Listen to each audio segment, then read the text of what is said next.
Hello friends, आज हम बात करेंगे केमिस्ट्री पे बहुत ज़्यादा इंपॉर्टेंट टॉपिक मोलों की संख्या निकालना। ठीक है, मोलों की संख्या कैसे आप निकाल सकते हो एकदम आसानी से। देखो, अगर मोलों की संख्या पे आपको केवल भार दिया है और मान लो किसी तत्व का भार दिया, अणुभार दिया, तो आसानी से आप निकाल सकते हो। ठीक है, मोलों की संख्या।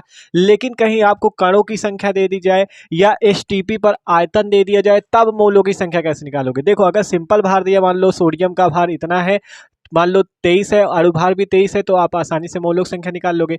लेकिन अगर हम आपको आयतन दे दें या सोडियम के कणों की संख्या बता दें, तो भैया कैसे निकालोगे। ठीक है, तो वो भी आज इस वीडियो पे बात करेंगे, क्योंकि मोलों की संख्या के सवाल एग्जाम में फंसते हैं और बहुत आसानी से इन्हें आज देखेंगे। तो यार प्लीज वीडियो को शुरू से लेकर आखिर तक जरूर देखना। देख सकते हो इन तीनों फार्मूले से अलग अलग सवाल आपको लगा के एकदम मस्त से दिखाएंगे, तो वीडियो को आखिर तक देखते रहना। तो चलो देखते हैं मोलों की संख्या कैसे निकाली जाती है। ठीक है, तो आपका न्यूमेरिकल देखते हैं और एक एक सवाल को लगाते हैं। ठीक है, तो चलो अब एक एक करके सवाल लगाते हैं। तो पहला क्वेश्चन हमारा, जब आपको भार दिया हो तत्व का, तब आप मोलों की संख्या कैसे निकाल सकते हो। क्वेश्चन है 40 ग्राम NaOH में उपस्थित मोलों की संख्या ज्ञात कीजिए। तो इस क्वेश्चन पे भार दिया है, तो मोलों की संख्या के हमने यहाँ पे तीन फॉर्मूले लिख रखे हैं।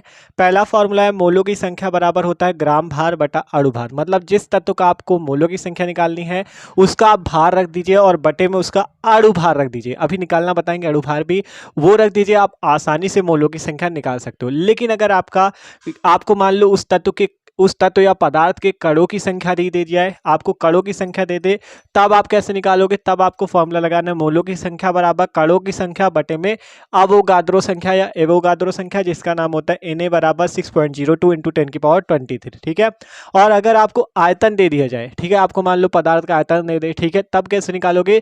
तब आपको ये वाला फॉर्मूला लगाना है, मोलों की संख्या बराबर एसटीपी पर आयतन बटे में 22.4 लीटर। तो तीनों के एग्जांपल देखेंगे। पहला एग्जांपल हमारा ये 40 ग्राम NaOH में उपस्थित मोलों की संख्या ज्ञात कीजिए। तो वीडियो को आखिर तक देखते रहना। ठीक है, तो सबसे पहले आपको न्यूमेरिकल सॉल्व करने की ट्रिक यही है। आपको करना क्या है, सबसे पहले 40 ग्राम दिया गया, तो यहाँ पे लिख लो 40 ग्राम NaOH। ठीक है, अब इस पे आपको दिया क्या है, ये 40 ग्राम क्या है बताओ। 40 ग्राम है भार हमारा, तो भार हमें दिया गया, तो फॉर्मूला लगेगा ये वाला, ग्राम भार बटे में अणु भार। अब बात आती ग्राम भार, तो हमें पता 40 ग्राम। अणु भार कहाँ से निकले, अणु भार भी निकलेगा। देखो अणु भार का NaOH का अणु भार निकालना है, तो देखो आपको ये थोड़ा बहुत याद रखना पड़ेगा। सोडियम का होता है 23, ठीक है, सोडियम का अणु भार 23 होता है।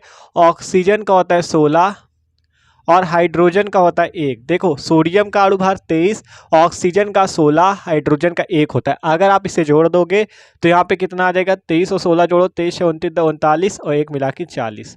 तो यहाँ पर से सोडियम हाइड्रोक्साइड जो NaOH है, इसका अणुभार आ गया 40।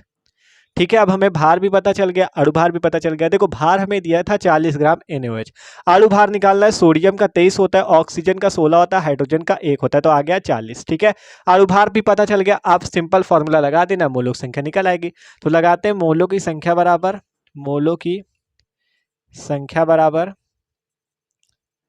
भार, आप सिंपल पूरा लिख लेना, ग्राम भार बटे में अणुभार। ठीक है, ग्राम भार बटे में अणुभार। अब आपसे कहें भार कितना है 40, अणुभार कितना है 40, तो 40 से 40 कैंसिल हो जाएगा, कितना बचेगा 1। तो यहाँ पे जो मोलों की संख्या N बराबर है वो कितनी आ गई, 1 मोल। ठीक है, तो सिंपल मोलों की संख्या निकाल ली। अभी केवल ये भार वाला है, अभी जब आगे क्वेश्चन देखेंगे कणों की संख्या और आयतन दिया होगा, तब उसमें थोड़ा दिक्कत होगी। अभी केवल ये भार वाला है। ठीक है, आपको 40 ग्राम NaOH कह रहा था, इसका अणुभार निकाला, ये भी 40 आ गया, मोलों की संख्या में रख दी, आ गया। ठीक है, तो एक भार वाला क्वेश्चन और बता दे, जैसे मान लो आपको यहाँ पे हम दे दें, ठीक है, ये वाला तो पहले स्क्रीनशॉट ले लो, 40 ग्राम NaOH था। ठीक है, स्क्रीनशॉट ले लो, फिर दूसरा एक क्वेश्चन और बता दे इसका, जिससे एकदम मजा आ जाए। ठीक है, तो 40 ग्राम NaOH वाला का स्क्रीनशॉट ले लो। अब अगला क्वेश्चन देखो, अगला है 46 ग्राम सोडियम में उपस्थित मोलों की संख्या निकालो। इस बार केवल एक सोडियम तत्व है जिसका भार है 46 ग्राम। तो सिंपल आपको लिखना है 46 ग्राम सोडियम। ठीक है, अब आपको किसकी जरूरत पड़ेगी, अणुभार की जरूरत पड़ेगी। तो यहाँ से लिखते हैं सोडियम का अणुभार, क्योंकि जब भार दिया होता है ये वाला फॉर्मूला लगता है। ठीक है, तो सोडियम का अणुभार बराबर क्या लगाओगे, 46 और बटे में ये। ठीक है, देखो 46 अणुभार निकलना ना, सॉरी अभी आपको बताया था सोडियम का अणुभार कितना होता है। सोडियम का 23 बताया था, ऑक्सीजन का 16 बताया था, हाइड्रोजन का 1 बताया था। तो सोडियम का अणुभार कितना होता है, 23 होता है। तो ये आपको याद ही रखना है, सोडियम का अणुभार 23 होता है। तो सिंपल मोलों की संख्या का फॉर्मूला लगा देते हैं और निकाल लेते हैं। मोलों की संख्या बराबर क्या फॉर्मूला होता है भैया, ग्राम भार बटा अणु भार। भार कितना है डायरेक्ट यहाँ पे लगा रहे हैं 46 बटे में अणु भार 23, 23 से 46 को काट दो आ जाएगा 2, तो 2 मोल आ गए। ठीक है, तो सिंपल है, जब भार दिया हो जैसे 46 ग्राम मैंने दिया था तो ये इसका भार है, सिंपल ये वाला फॉर्मूला लगेगा। अणुभार आपको निकाल लेना है। सोडियम का तो केवल सोडियम था तो इसका तो पता है, अगर NaOH था तो कैसे निकाला था, सोडियम का 23 होता है, ऑक्सीजन का 16 और 1 मिला के हो जाएगा 40।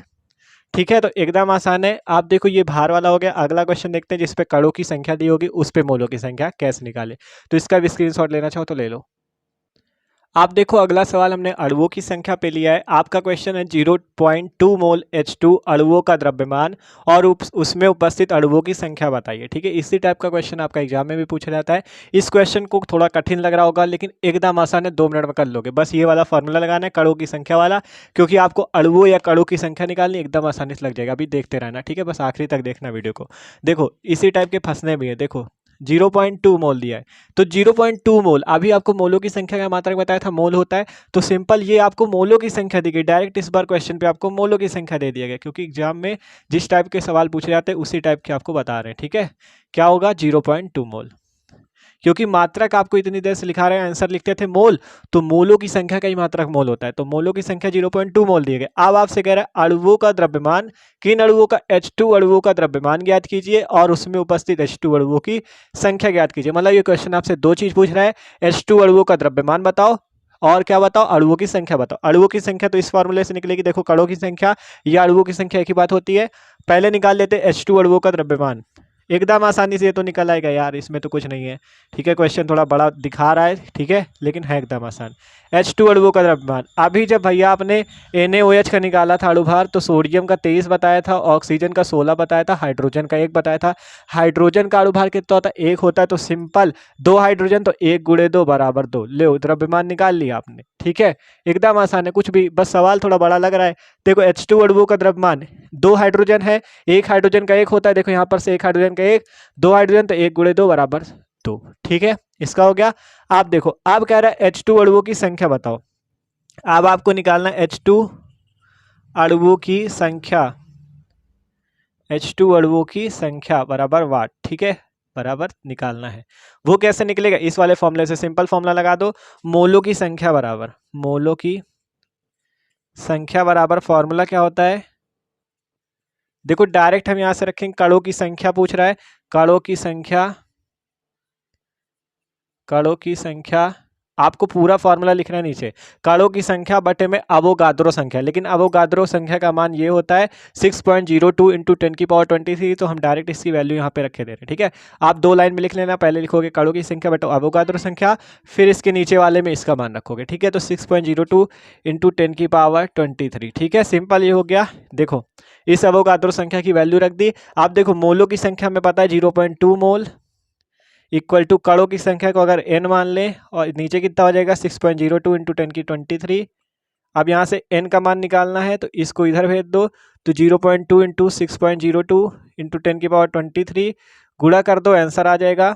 देखो गुणा करते हैं आगे, देखो 2 दशमलव पहले भूल जाओ, 2 का गुणा करना है, 2 दूना 4, फिर 0, फिर 2 छक्के 12। आप देखो कितने अंक पे दशमलव, 1 और 1 2 ये हो गए, 1 ये 3 अंक पे लगाना है, 1 2 3 अंक पे लगा दो, और गुणे में 10 की पावर कितनी थी 23 लगा दो। तो भैया आपने कणों की संख्या निकाल ली। ठीक है, किसकी संख्या निकालनी थी, ये क्या है, कणों की संख्या या अणुओं की संख्या। H2 अणुओं की संख्या सिंपल लिख लो, H2 अणुओं की संख्या कितनी आ गई, देख सकते हो इसी टाइप के क्वेश्चन फंसते हैं एग्जाम में। ठीक है, H2 अणुओं की संख्या जो आई वो आई 1.204 इंटू 10⁻23 H2 अणु। कैसे निकाला, देखो सिंपल, आपको कहा गया जहां पे आपको, देखो यहाँ पे तो आपसे कहा गया कि कणों की संख्या निकालो, कहीं कहीं पे ये होगा, आपको मान लो हम क्वेश्चन पे दे दे H2 अणुओं की संख्या इतनी है तो मोलों की संख्या निकालो, तब कैसे निकालोगे, सिंपल इसी फॉर्मूले पे रख देना है। H2 अणुओं की संख्या ये वाला मान यहाँ पे रखोगे, अवोगाद्रो संख्या का मान रखोगे, भाग लगा दोगे, मोलों की संख्या 0.2 मोल आ जाएगी।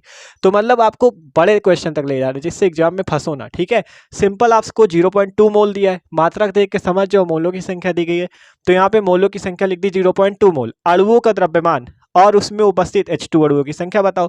अणुओं का द्रव्यमान क्या है, किस अणु का निकालना है, H2 अणु का। तो H2 अणु का द्रव्यमान कैसे निकलेगा, उसका अणु भार या मोलर भार कह सकते हो या द्रव्यमान कह सकते हो। तो एक हाइड्रोजन का होता है एक, दो हाइड्रोजन मतलब H2 है ना, तो 1 × 2 = 2। सिंपल, दो पहला क्वेश्चन का आंसर हो गया। दूसरा कह रहा है उपस्थित H2 अणुओं की संख्या। अणुओं की संख्या कैसे निकलेगी, इस फॉर्मूले से। कणों की संख्या या अणुओं की संख्या बात एक ही है। तो मोलक संख्या बराबर कणों की संख्या बटो अवोगाद्रो संख्या। मोलक संख्या में पता है 0.2, तो 0.2 रखी। कणों की संख्या निकालनी, इसे n मान लिया और इसकी अवोगाद्रो संख्या के मान ये। सिंपल, n बराबर मान निकल आया। ठीक है, तो एकदम आसान होता है, इसलिए कह रहे हैं इस टाइप के क्वेश्चन फंसेंगे तो फंस ना जाना, इसलिए पूरा इनको समझना है। ठीक है, तो आखिर तक देखते रहना। अब STP पर आयतन वाला निकालते, इसका भी स्क्रीनशॉट ले सकते हो। ठीक है, आप देखो अगला क्वेश्चन आपका आयतन वाले फॉर्मूले पे कह रहा है STP पर हीलियम का आयतन 5.6 लीटर है, इसमें उपस्थित मोलों की संख्या ज्ञात कीजिए। आपको STP पर दिया जाए, NTP पर दिया जाए या डायरेक्ट आयतन दिया जाए, आपको फॉर्मूला यही लगाना है। ठीक है, तो सिंपल आपको आयतन का मान दिया गया है 5.6 लीटर। यहाँ पे लिख लेना आयतन बराबर सिंपल STP, यहाँ पहले लिखा जाता है सॉल्व। ठीक है, या हल लिख सकते हो हिंदी पे, STP पर आयतन। ठीक है, कितना दिया गया है 5.6 लीटर, लिख दो। आपको निकालना है मोलों की संख्या, फिर क्वेश्चन पे इस टाइप से लिखा जाता है। ठीक है, इस टाइप से अगर एग्जाम में लिखो तो नंबर नहीं काटेगा कोई। ठीक है, मोलों की संख्या हमें निकालनी है तो बराबर वाट। आप देखो मोलों की संख्या निकालनी तो ये वाला फॉर्मूला लगा देंगे, निकाल लेंगे। तो मोलों की संख्या बराबर मोलों की संख्या बराबर फॉर्मूला होता है STP पर आयतन बटा 22.4 लीटर। तो पहले ये वाला फॉर्मूला लिख लेना, STP पर आयतन बटा 22.4 लीटर। तो चलो लिखते हैं STP पर आयतन और बटे में 22.4 लीटर। ठीक है, तो देखो STP पर आयतन कितना है, STP पर है 5.6 और बटे में है 22.4। सिंपल मोलों की संख्या निकल आएंगी। देखो यहाँ पे दशमलव एक अंक बाद इसमें भी, एक अंक बाद इसमें भी हट जाएगा।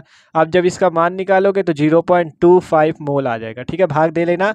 देखो कैसे भाग देना है, दो आपको यहाँ पे 56 में 224 का भाग देना है। जब भाग दोगे तो 0.25 करके आएगा। ठीक है, 0.25 मोल लगभग। ठीक है, तो इस टाइप से आप आंसर निकाल लेना। ठीक है, तो एकदम आसान क्वेश्चन है। देखो 3 फॉर्मूले आपको बताया मोलों की संख्या में। जब आपको क्वेश्चन पे भार दिया हो तो आपको क्या करना है, अणुभार तत्व का निकाल लेना, मोलों की संख्या निकाल लेनी है। अगर आपको उस पे कणों की संख्या दी हो तो आप मोलों की संख्या निकाल सकते हो, या मोलों की संख्या दी हो तब भी आप कणों की संख्या निकाल सकते हो। देखो सिंपल मोलों की संख्या दी रहेगी, अवोगाद्रो संख्या का मान याद रखो, कणों की संख्या निकल आएगी। ठीक है, इन मतलब इन तीनों चीज में आपको ये तो हमेशा पता है। अगर आपको कभी पूछेगा ये निकालो कणों की संख्या, कभी पूछेगा मोलों की संख्या निकालो, एक कमांड दे देगा तो इस फॉर्मूले में रख के निकाल लेना है। अगला है अगर आपको आयतन दिया जाए तो ये वाला फॉर्मूला लगा के मोलों की संख्या निकाल लेनी। तो सिंपल क्वेश्चन है लेकिन इंपॉर्टेंट बहुत ज़्यादा है, इसी टाइप के क्वेश्चन एग्जाम में फंसते हैं। तो यार वीडियो अच्छा लगा हो तो लाइक कर देना और चैनल पर न हो तो सब्सक्राइब जरूर कर देना। इसका भी स्क्रीनशॉट ले लो, आसानी से आप सीख चुके हो मोलों की संख्या निकालना, तो सब्सक्राइब जरूर करके जाना।